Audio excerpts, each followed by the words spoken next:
సర్వారెడ్డి గారు fee reimbursement సంబంధించిన అంశం తెర మీదకి వచ్చిన తర్వాత మీరు ఇప్పుడు వైఎస్ఆర్సీపీలో చేరడం వెనక ఒక రకమైనటువంటి ఉద్దేశం ఉందా అనేటువంటి ఒక అభిప్రాయం. బాబు నీ పేరు? నా పేరు దుర్గా అండి, నేను టీవీ5. దుర్గా దుర్గా చిన్నవాడి గారు దుర్గా అనుకుంటే దుర్గా గారు అనొచ్చు, తప్పే లేదు. బాబు దాదాపు 3-4 సంవత్సరాల నుంచి చంద్రబాబుతో అప్పుడప్పుడు ఫోన్లో మాట్లాడి, చంద్రబాబు ఆలస్యం అవుతుంది ఫీ రీఎంబర్స్మెంట్ అని చెప్పిన సందర్భాలు, ఉత్తరాలు రాసిన సందర్భాలు ఉన్నాయి. దయచేసి ఇది బాగా నోట్ చేయండి. కొంతమంది కొన్ని తప్పించి వాళ్ళకు కావాల్సింది రాసుకుంటున్నారు. It is a very good క్వశ్చన్స్కి ఆన్సర్. మళ్ళీ చంద్రబాబుతో మాట్లాడిన సందర్భాలు చాలా ఉన్నాయి.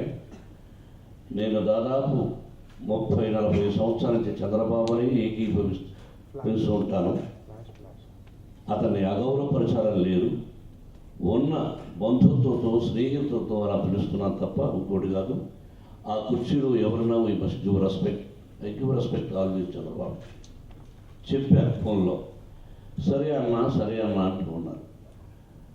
ఆ తర్వాత సమాధానం లేదు. నేను మళ్ళీ 2019 February, the date is there brother, first వీకా సెకండ్ వీకా, ఉత్తరం రాసి మా కజిన్ ద్వారా పంపించాను. రావత్ గారు, mister Rawat, so many letters I have written to you and for another officers also. I requested you also some months back, I wanted to come to your office. Mister Mohan Babu గారు, మీరు రావాల్సిన అవసరం లేదు, లెటర్ పంపించమంటే మా cousin ద్వారా పంపించాను. మోహన్ బాబు గారికి చెప్పండి, ఆలస్యమైన మాట వాస్తవమే, ఇంకొక 1 వీక్లో డబ్బు పంపిస్తాను అని చెప్పారు. పంపలేదు. మీరే ఆ పొజిషన్లో ఏముంటారో చెప్పండి.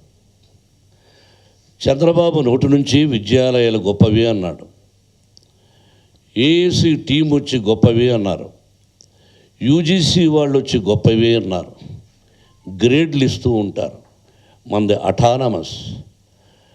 నేను చెప్పాను, ఈ విధంగా ఉన్నప్పుడు, సమాధానం లేనప్పుడు నెల టైం తీసుకొని మళ్ళీ విద్యార్థులతో కాలేజీలో అయ్యా ఇదిగో అని అంకెలతో సహా, అక్షరం ఏదైనా 1000 రూపాయలు కూడా ఉండదు, పొరపాటున టైపింగ్లో మిస్టేక్లు ఉంటే తప్ప, ఉంటే ఈ డబ్బంతా మీకే ఇచ్చేస్తాం, డొనేషన్, విద్యాలయాలకు వద్దు, మా తంటాలు మేము పడతాం.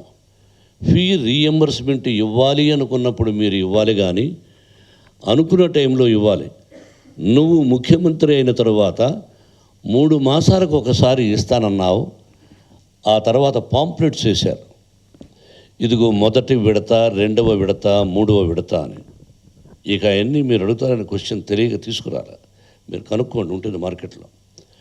మొదటి విడత, 2వ విడత, 3వ విడత అని ఉత్తరం రాశాను. అయ్యా మొదటి విడతలో పూర్తిగా రాలేదు, 2వ విడతలో ఇలా జరిగింది, 3వ విడత అసలు రానే లేదు, మీరు మాకు ఇప్పటికి చెల్లించవలసింది 19 కోట్ల చిల్లర, అన్నీ ఎస్సీ అని, ఎస్టీ అని, కాపు సోదరులకని అన్నీ రావాలి, ఇదిగో అంకెలు అని పంపించాం. చెప్పాను, దానికి సమాధానం ఉంటుందా? కాపు సోదరులది 2017-18 2 కోట్ల చిల్లర రావాలి. అయ్యా మీరు ఇలా చెప్తున్నారు, నేను మీ దగ్గరకు వచ్చి అమరావతికి చేతులు కట్టు నిలబడుకోవాలనుకుంటున్నాను. ఇది నా కోసం కాదు, నా బిడ్డల కోసం. మీరు చేసిన వాగ్దానాలకు ఇచ్చేసేయండి, వచ్చి చెక్ చేయండి తప్పులున్నాయా లేదా అని చెప్పాము. పిల్లలందరూ కూడా నా దగ్గరకు వచ్చి, బాబు అంకుల్, కొంతమంది ఎక్కువ శాతం అంకుల్ అంటారు, హాస్టల్లో ఉండేవాళ్ళు, డేస్ కాల్ అంటే బయట నుంచి వచ్చేవాళ్ళు సార్ అంటారు, అయితే కొంతమంది వాళ్ళు కూడా అంకుల్ అనొచ్చు, నా బిడ్డలు వాళ్ళు, they are more than my daughters and sons. అక్కడ ఇలా జరుగుతుంది అంకుల్, మాకు కూడా కొంత అమౌంట్ పర్సనల్గా ఏదో ఇస్తూ ఉంటారు, 400 ఇది, అది ఇంక్రీజ్ చేశారు, అది కూడా ఇవ్వడం లేదు అంకుల్ అన్నారు. ఇది వాస్తవం బ్రదర్, అంకెలతో సహా మళ్ళీ మా విద్యాలయాల్లో ఉన్నటువంటి ఒక అధికారి కూడా సంఖ్యలతో రాసి మా రెండో అబ్బాయి మనోజ్ కుమార్ చెప్పాడు, మీ డబ్బంతా మీరు తీసేసుకోండి, అంకెలు తప్పులుంటి అని చెప్పాను. ఉన్నాను అవ్వాల ఫినిష్ అవ్వాల అంటే నేను పరిగెత్తుంటూ మాట కొంచెం గొంతు నొప్పిగా ఉంది బ్రదర్. పార్టీ అక్కర్లేతలే, అది వేడి నీళ్ళు కావాలి. ఎప్పుడో చెప్పాను, పార్టీ అనౌన్స్ చేసిన తర్వాత చెప్పుంటే మీరన్న మాటకు తల ఉంచుకునేవాడిని. ఇది వాస్తవం. చూస్తున్న ప్రేక్షకులందరికీ మీరంతా ఈ యూట్యూబ్ ఛానల్ ఫిల్మ్ జల్సాని సబ్స్క్రైబ్ చేసి లైక్ చేయండి, కామెంట్ చేయండి, అలాగే మీ ఫ్రెండ్స్ అందరికీ చెప్పండి. చూస్తున్నానండి film Jalsa. Hi, this is Srinivas Reddy. Please subscribe Film Jalsa. Hi, this is Sasha Chetri. Please subscribe to Film Jalsa for all latest Tollywood news.